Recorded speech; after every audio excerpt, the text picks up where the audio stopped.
बहनों और भाइयों, लोकसभा चुनाव के 5 चरण संपन्न हुए हैं। 2 चरण बाकी हैं, जिसमें छठे चरण में आपको भी मतदान करना है।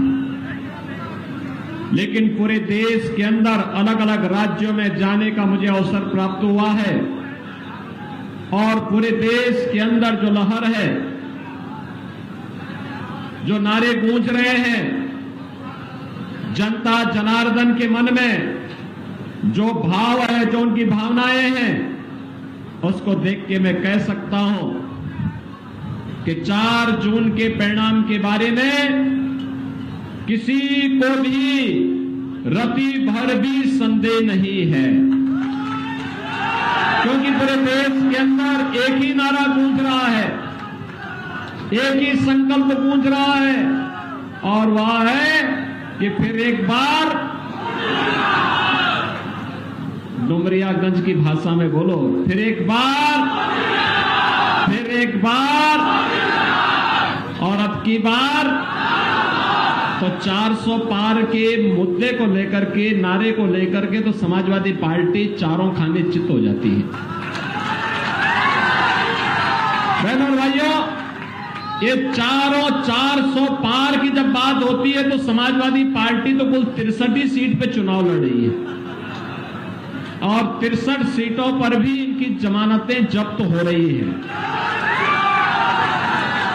और इसीलिए कांग्रेस और समाजवादी पार्टी का जो इंडी गठबंधन है, इन्होंने अभी से षड्यंत्र करने प्रारंभ कर दिए हैं। गुमराह करना, लोगों को गुमराह करना, झूठ बोलना। ये जो 2 लड़कों की जोड़ी है, जब इनके सामने जनता जनार्दन नहीं आ रही है सुनने के लिए, तो ये लोग अब झूठ और अफवाह का सहारा ले रहे हैं। झूठ और अफवाह के अलावा इनके पास कोई दूसरा मुद्दा नहीं, क्योंकि जनता भी जानती है कि समाजवादी पार्टी और माफिया का तो चोली दामन का संबंध है। दोनों को एक दूसरे से लग करके देखा ही नहीं जा सकता है। प्रदेश का हर माफिया वह समाजवादी पार्टी के साथ संबंध रखता है, और समाजवादी पार्टी की उसके साथ संवेदना होती है। इस समाजवादी पार्टी की संवेदना गांव के लिए नहीं, गरीब के लिए नहीं, दलित के लिए नहीं है, समाज के किसी भी तबके के लिए नहीं है, बेटी और व्यापारी की सुरक्षा के लिए नहीं है। इनकी संवेदना तो माफिया के प्रति है, और इसलिए माफिया के प्रति इनकी संवेदना को देखते हुए जनता जनार्दन इनको पूरी तरह खारिज कर चुकी है।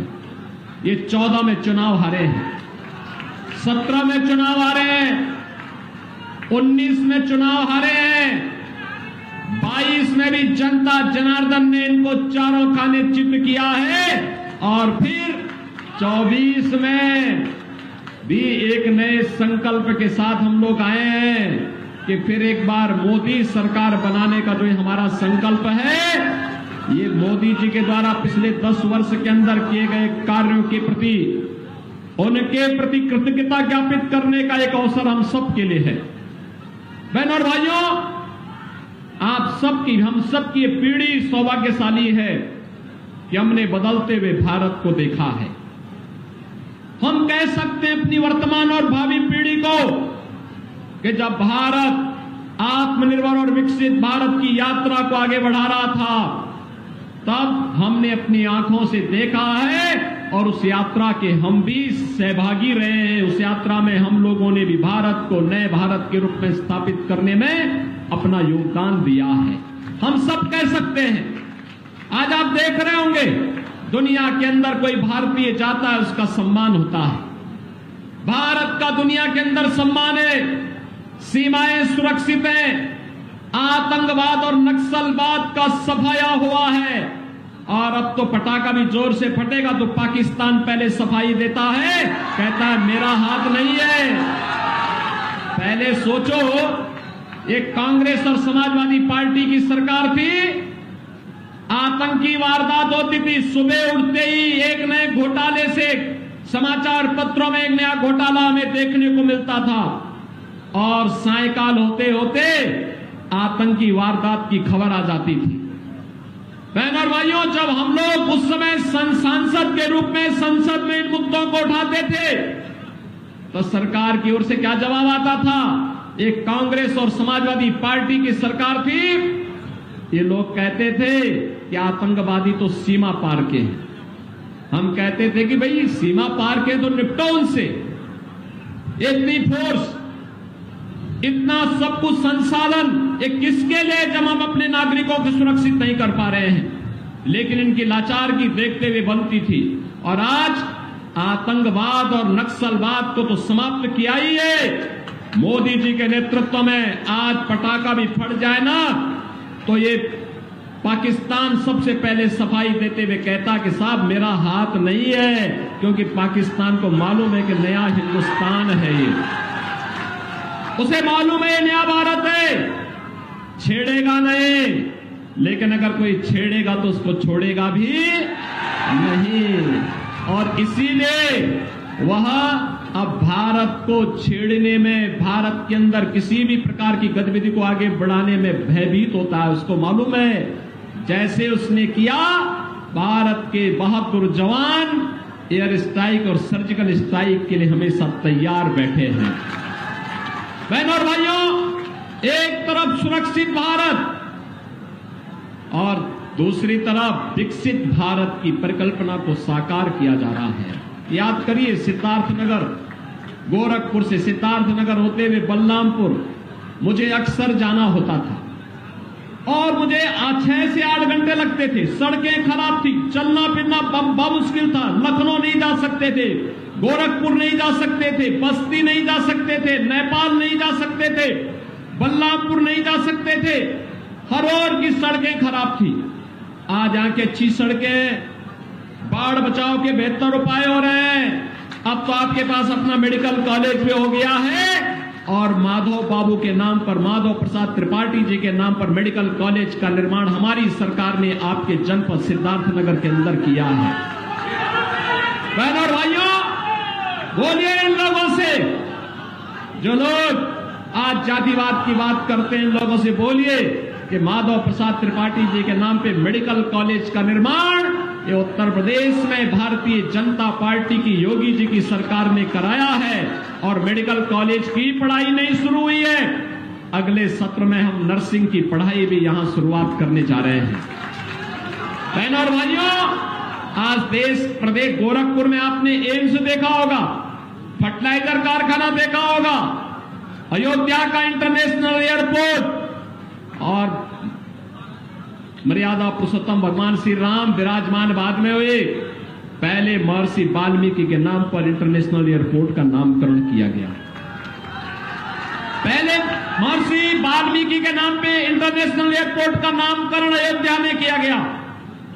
आज आपके पास अच्छी सड़क है, आपके पास आज बेहतरीन संसाधन है, आज आपके पास मेडिकल कॉलेज है, सामुदायिक स्वास्थ्य केंद्र है, आज आपको फ्री में दवा भी उपलब्ध हो रही है। हर घर नल की योजना और नल पे जल की योजना आज क्रियान्वित होती हुई दिखाई देती है। हर घर को हम शुद्ध पेयजल उपलब्ध करवा रहे हैं। और बहनों और भाइयों, यही नहीं, ये शुद्ध पेयजल और घर घर में शौचालय बनाने के साथ साथ स्वास्थ्य सुविधाओं को बेहतर करने का परिणाम क्या रहा?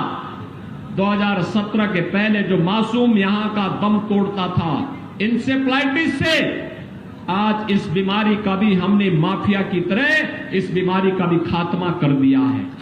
अब कोई मासूम, कोई गरीब का बच्चा दम नहीं तोड़ेगा चिकित्सा सुविधा के अभाव में, गंदगी के कारण, शुद्ध पेयजल के अभाव के कारण वह दम नहीं तोड़ेगा, बल्कि वह भी आपकी तरह बड़ा होकर के बलरामपुर सिद्धार्थनगर के विकास के लिए, देश प्रदेश के विकास के लिए, देश के विकास में वह भी अपना योगदान देगा।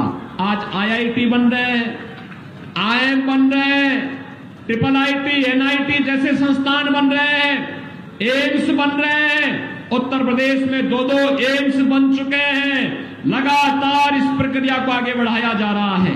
बहनों और भाइयों, विकास भी है तो गरीब कल्याण भी है। मैं पूछना चाहता हूं, जो लोग हिंदुस्तान में रहकर के पाकिस्तान का राग अलापते हैं, मैं उनसे बोलना चाहता हूं, क्यों हिंदुस्तान पे बोझा बने हुए हो? चले जाओ पाकिस्तान में। पाकिस्तान के हालात आप देख रहे होंगे, क्या हाल है पाकिस्तान के। भारत 4 वर्ष से फ्री में 80 करोड़ लोगों को राशन की सुविधा दे रहा है, और पाकिस्तान में 23 करोड़ की कुल आबादी, और वो अभी भूखों मर रही है। गली के जीवों की तरह, जैसे एक रोटी का टुकड़ा कोई गली में फेंक दे और गली में कुछ जीव आपस में लड़ते हैं गली के अंदर उस रोटी के टुकड़े के लिए, ऐसे पाकिस्तान के अंदर 1 किलो गेहूं के लिए, 1 किलो आटा के लिए छीना झपटी हो रही है, आगजनी हो रही है, तोड़फोड़ हो रही है, व्यापक वातावरण वहां का खराब हो रखा है। आज ये स्थिति आपके पाकिस्तान की है, और इसी में ये समाजवादी पार्टी और कांग्रेस के लोग कहते हैं कि पाकिस्तान के खिलाफ मत बोलो, उसके पास एटम बम है। मैंने कहा एटम बम हमारे पास भी है, हम भी जानते हैं। पाकिस्तान तो कुछ दुस्साहस किया नहीं कि उसका अस्तित्व ही समाप्त हो जाएगा अगर उसने भारत के खिलाफ कोई दुस्साहस किया तो। और इसलिए बहनों और भाइयों, आज मैं आपसे कहने के लिए आया हूं यही, आज जो सुरक्षा का बेहतर माहौल है, आज जो विकास की प्रक्रिया के साथ जोड़ा गया है, 60 करोड़ लोगों को देश के अंदर 5 लाख रुपए प्रतिवर्ष स्वास्थ्य बीमा का, आयुष्मान का कार्ड की सुविधा दी है। पहले कांग्रेस के समय में तत्कालीन प्रधानमंत्री कहा करते थे कि 100 पैसा बेचते हैं, नीचे केवल 15 पैसा पहुंचता है। आज ये स्थिति नहीं है। आज तो आपके पास जनधन अकाउंट खुल चुके हैं। पैसा लखनऊ या दिल्ली से आता है, सीधे आपके अकाउंट में आता है। किसी को वृद्धा पेंशन, किसी को निराश्रित महिला पेंशन, किसी को दिव्यांगजन पेंशन, किसी को सरकार का कंपनसेशन, किसी को आपदा का राहत का पैसा, किसी को आगजनी का पैसा, किसी को बाढ़ राहत का पैसा, सीधे उसका आपके अकाउंट में पैसा आता है। आपको किसी इधर उधर भटकने की आवश्यकता है ही नहीं। एक क्लिक हम लोग लखनऊ में करते हैं, अगले क्षण पैसा आपके अकाउंट में आ जाता है। आपको इधर उधर तक चक्कर लगाने की आवश्यकता नहीं पड़ती। आप सोचिए, 12 करोड़ किसान सम्मान निधि का लाभ देश के अंदर प्राप्त कर रहे हैं। पहले किसान आत्महत्या करता था, नौजवान पलायन करता था। आज 12 करोड़ घरों में शौचालयों का निर्माण हो गया है। 10 करोड़ घरों में उज्ज्वला योजना का कनेक्शन पहुंच गया है। और हमने यूपी में तो व्यवस्था की है कि होली और दीपावली के अवसर पर एक भरा हुआ फ्री सिलेंडर उन सभी परिवारों को उपलब्ध करवाने का काम कर रहे हैं, और लगातार ये जारी है। बहनों और भाइयों, एक और ये गरीब कल्याणकारी योजनाएं, वही हर गरीब के सिर ढकने के लिए एक आवास, 4 करोड़ आवास देश के अंदर मिले हैं। इसमें 56 लाख आवास तो अकेले यूपी के अंदर हमने उत्तर प्रदेश के वासियों को दिए हैं।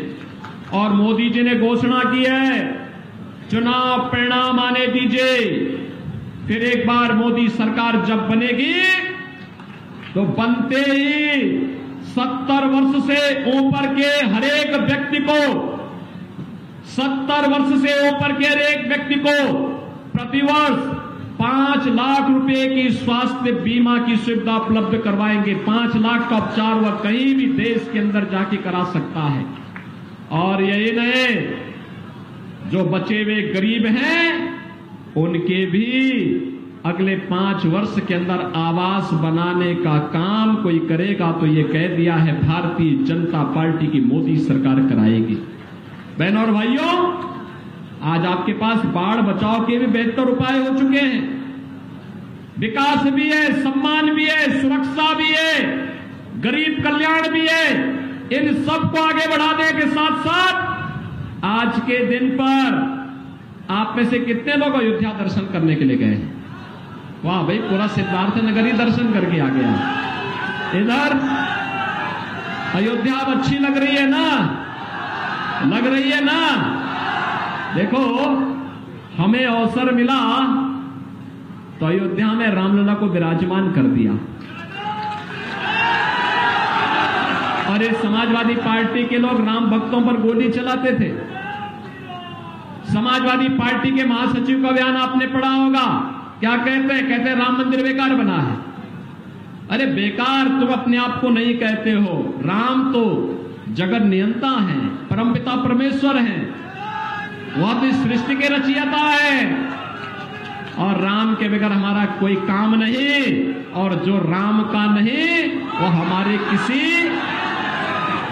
हमें स्पष्ट बोलना चाहिए, जो जनता की आवाज है देश के अंदर, कि जो राम को लाए हैं, जो राम को लाए हैं, हमको यही बोलना है और इसी मुद्दे को लेकर के आगे बढ़ना है।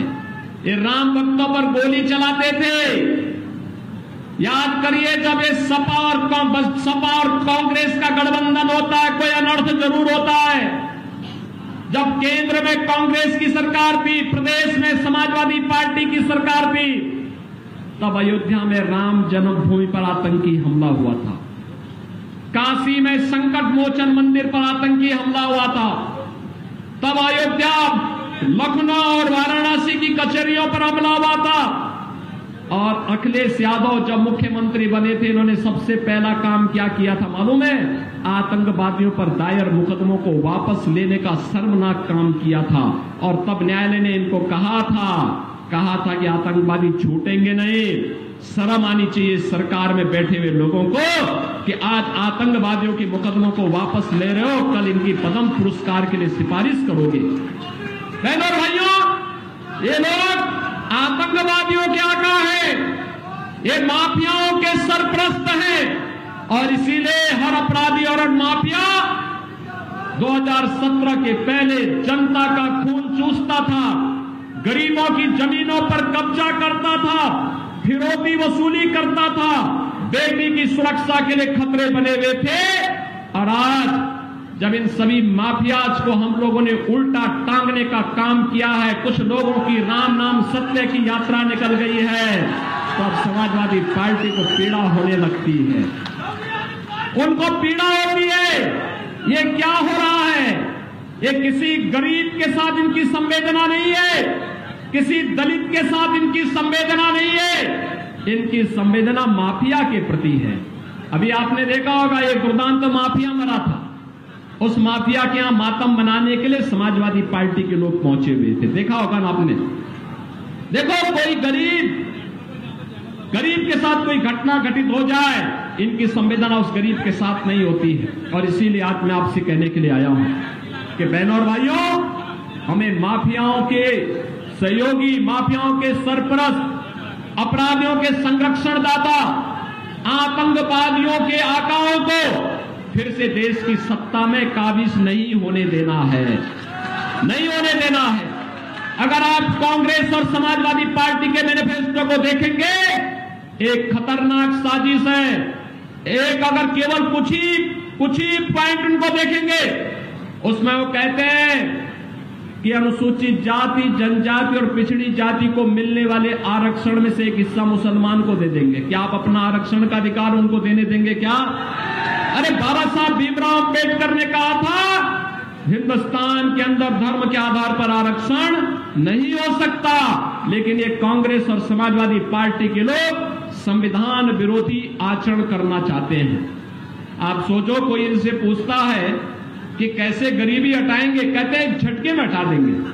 का एक झटके में कैसे? कहते हैं संपत्ति का सर्वे कराएंगे, यानी आपके बाप दादों की जो संपत्ति होगी ना, उसका ये लोग सर्वे करवाएंगे, फिर उस पे आधी संपत्ति ये लोग हड़प लेंगे।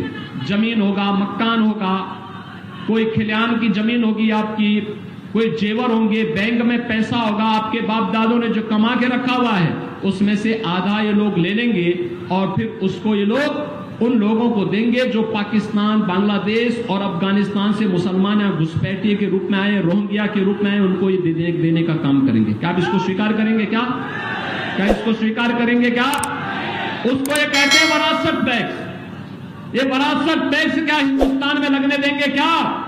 बहनों और भाइयों, ये वरासत टैक्स औरंगजेब का जजिया कर है। मुसलमानों में एक क्रूर बादशाह हुए थे उसका नाम था औरंगजेब। औरंगजेब, कोई सभ्य मुसलमान भी अपने पुत्र का नाम औरंगजेब नहीं रखता। ये जजिया करता, वो हिंदुओं पे लगता था कि या तो मुसलमान बनो या जजिया कर दो।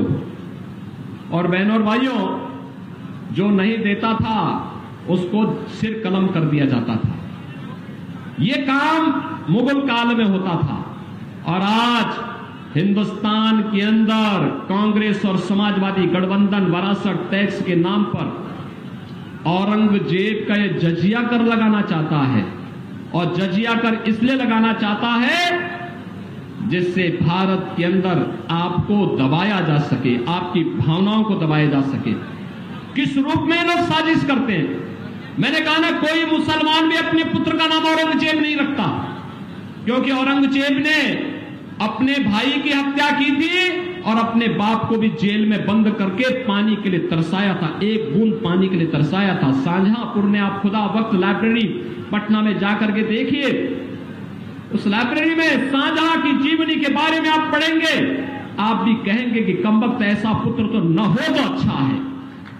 शाहजहां कहता इस बारे में, उसने कहा था इस बारे में, उसने कहा था कि इससे अच्छे तो ये हिंदू हैं, जीते जी अपने बुजुर्गों का सम्मान करते हैं और मरने के बाद श्राद्ध और पितरों का तर्पण करके भी उनको जल देने का काम करते हैं। एक एक कमबख्त औरंगजेब है, इसने मुझे एक एक बूंद पानी के लिए तरसाया है। बहनों और भाइयों, आज इस क्रूर औरंगजेब की आत्मा इस समाजवादी पार्टी और कांग्रेस के अंदर घुस चुकी है।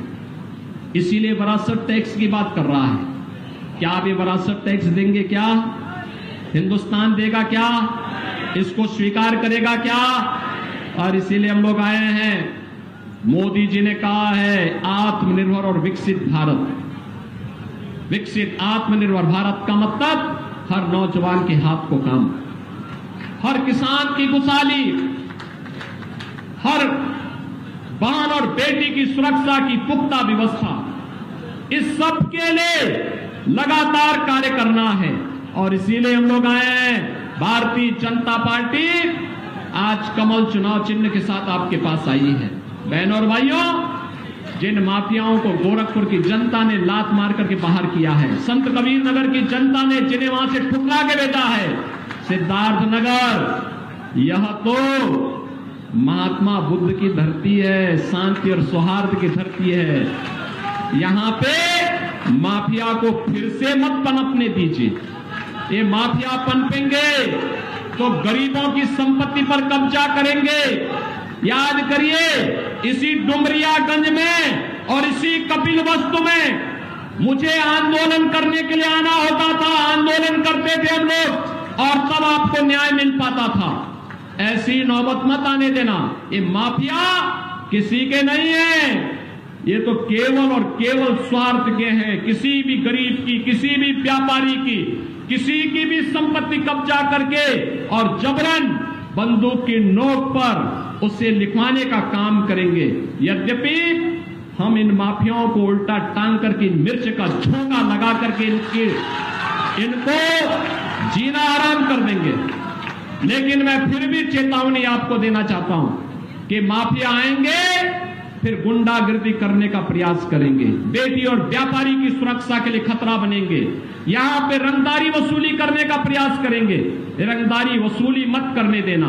और इसीलिए अच्छा है, चुनाव आपका है, देश आपका है, भविष्य भी आपका है और वोट भी आपका है और फैसला भी आपका है।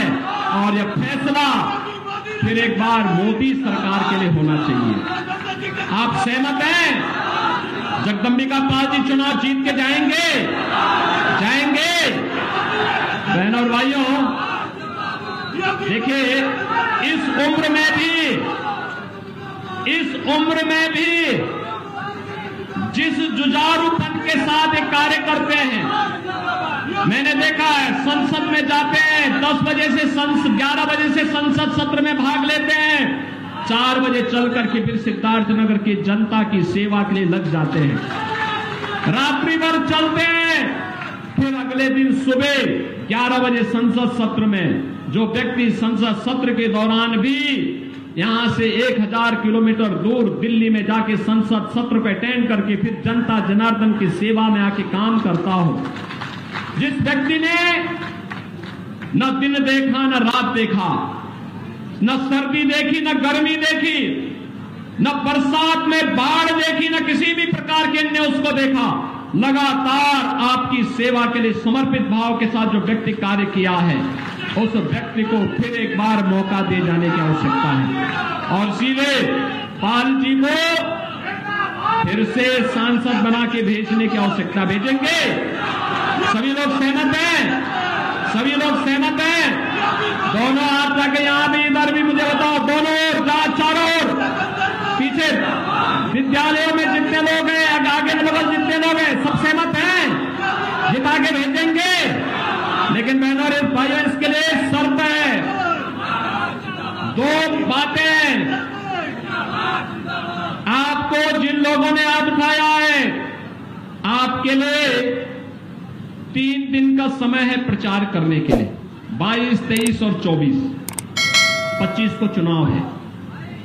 इन 3 दिनों में आप में से हर व्यक्ति अगर 5-5 घर में प्रचार करने के लिए, घर के प्रत्येक सदस्य के यहां प्रचार करने के लिए जाता है और जनता जनार्दन से कमल के चुनाव पर वोट देने के लिए कहता है, तो बहनों और भाइयों, पाल जी भारी बहुमत से चुनाव जीत करके जाएंगे। दूसरा, चुनाव के दिन उन सभी 15 परिवारों को मतदान केंद्र में ले जाकर के मतदान भी करवाना है। करवाएंगे। सभी लोग सहमत हैं? सभी लोग सहमत हैं? इधर और सामने सभी लोग सहमत हैं? तो फिर मेरे साथ बोलेंगे, भारत माता की, भारत